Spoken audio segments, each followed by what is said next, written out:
warahmatullahi wabarakatuh. Selamat pagi anak-anak. Nah, sebelum kita memulai pelajaran, ada baiknya kita berdoa terlebih dahulu ya. Berdoa mulai. Berdoa selesai. Nah, Ibu absen dulu ya.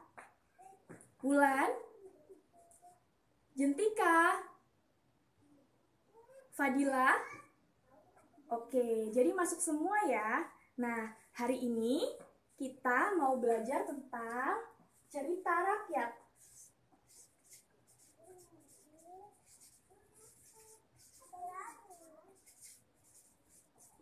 Cerita rakyat. Nah, cerita rakyat ini adalah salah satu jenis karya sastra. Nah, suatu karya sastra itu harus memiliki dua unsur. Yang pertama itu unsur intrinsik dan unsur ekstrinsik. Tetapi hari ini kita akan belajar unsur intrinsik. Unsur intrinsik. Nah, di dalam unsur intrinsik ini meliputi yang pertama itu tema, yang kedua itu tokoh, yang ketiga itu penokohan, dan yang terakhir itu adalah amanat.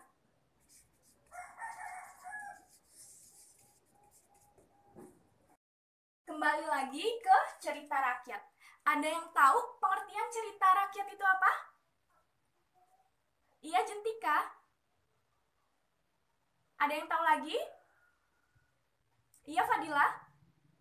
Nah, benar sekali. Nah, Ibu hanya menambahkan dari jawaban kalian, cerita rakyat adalah cerita yang berkembang dalam masyarakat yang diwariskan secara turun-temurun melalui lisan. Nah, cerita rakyat ini memiliki unsur intrinsik. Yang pertama itu adalah tema. Nah, siapa yang tahu pengertian tema itu apa? Ya, Wulan? Oke, tema adalah sesuatu yang menjadi dasar cerita. Nah, yang kedua adalah tokoh. Tokoh ini adalah pelaku yang ada di dalam cerita tersebut. Nah, yang ketiga adalah penokohan. Ada yang tahu penokohan itu apa? Oke, penokohan ini adalah watak atau karakter tokoh yang ada di dalam cerita tersebut. Dan yang terakhir ini adalah amanat. Siapa yang tahu pengertian amanat? Oke, Fadila. Siapa lagi? Oke, amanat ini adalah pesan yang ingin disampaikan oleh pengarang dalam suatu karya sastra atau pesan yang ingin disampaikan oleh penulis kepada pembaca atau bisa disebut dengan pesan moral. Ada yang tahu nggak nih cerita rakyat yang terkenal di Indonesia itu apa aja? Siapa yang tahu? Ada yang tahu? Iya, Fadila? Iya, jadi Andi-Andi Lumu juga termasuk ke dalam cerita rakyat. Siapa lagi yang tahu? Oke, Wulan? Oke, jadi bawang putih, bawang merah juga termasuk ke dalam cerita rakyat. Tapi yang akan kita bahas kali ini adalah cerita rakyat yang terkenal dari Sumatera Barat. Hayo, siapa yang tahu cerita rakyat yang terkenal dari Sumatera Barat itu apa ceritanya? Siapa yang tahu? Ada yang tahu? Gak ada yang tahu? Nah, cerita rakyat yang terkenal dari Sumatera Barat adalah cerita Malin Kundang. Nah, pasti kalian tahu dong, cerita Malin Kundang itu isinya tentang apa? Nah, cerita Malin Kundang itu isinya tentang anak yang durhaka kepada ibunya. Nah, sekarang cerita Malin Kundang itu kita cari unsur intrinsiknya dari tema, tokoh, penokohan, dan amanat. Yang pertama itu adalah tema. Apa sih tema dari cerita Malin Kundang? Ada yang tahu? Tadi tema adalah sesuatu yang menjadi dasar cerita. Nah, tema dalam cerita Malin Kundang adalah seorang anak yang durhaka kepada ibunya. Nah, yang kedua ini adalah tokoh. Tokoh ini adalah pelaku. Nah, siapa pelaku yang ada di dalam cerita Malin Kundang pastinya adalah Malin Kundang dan ibunya. Dan yang ketiga ini adalah penokohan. Penokohan ini ada dua, yang pertama itu antagonis dan yang kedua itu protagonis. Jadi Malin Kundang ini sebagai antagonis dan ibunya sebagai protagonis. Nah, yang terakhir ini adalah amanat. Siapa yang tahu amanat yang terkandung dalam cerita Malin Kundang? Ada yang tahu? Gak ada yang tahu? Nah, jadi amanat yang terkandung dalam cerita Malin Kundang adalah kita sebagai anak tidak boleh durhaka kepada orang tua, terutama ibu, karena ibu itu adalah orang yang melahirkan kita, membesarkan kita, menyusui kita, merawat kita sampai kita sebesar ini.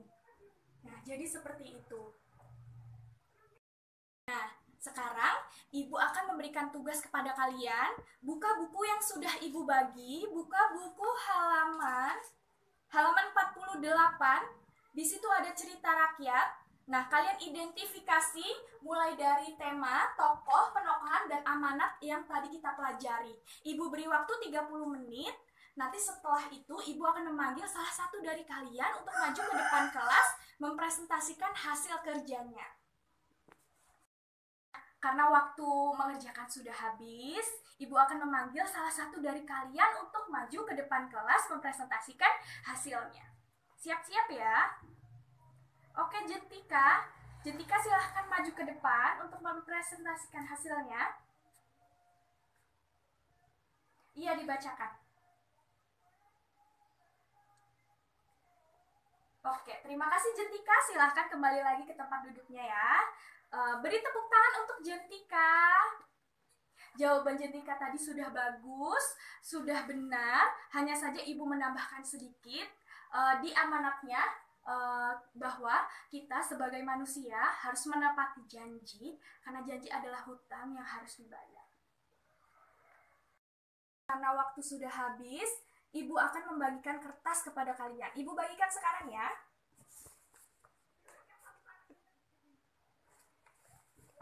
Nah, itu di dalam kertas itu ada cerita rakyat yang kalian harus identifikasi unsur intrinsiknya mulai dari tema, tokoh, penokohan, dan amanat. Kalian kerjakan di rumah dan akan dibahas minggu selanjutnya atau minggu depan.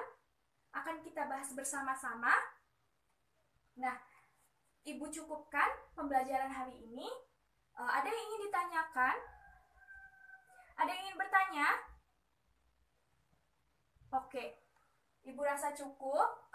Terima kasih. Ibu akhiri. Wassalamualaikum warahmatullahi wabarakatuh.